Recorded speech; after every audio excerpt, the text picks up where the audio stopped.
ఎంత ఇచ్చావు? 20,000 సార్. ఎలాగైనా జాబ్ ఇప్పించండి. డబ్బులు ఎక్కడవే? మా నాన్న ఉన్న గేదెను అమ్మేశాడు సార్. మాది చాలా పూర్ ఫ్యామిలీ.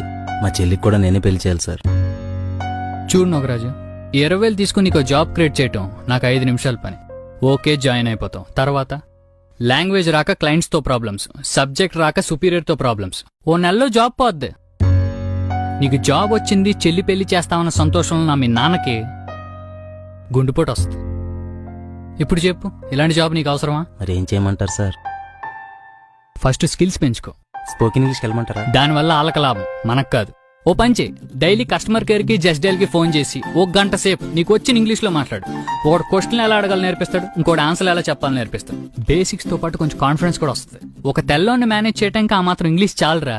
5 ఏళ్లుగా నేను మేనేజ్ చేయట్లా, ఇక సబ్జెక్ట్ అంటావా? ఇప్పుడు ఎక్కడ ఉంటున్నావు? Railway station. అదే రైల్వే స్టేషన్ పక్కన ఫ్రంట్ రూమ్ లో ఉంటున్నా సార్.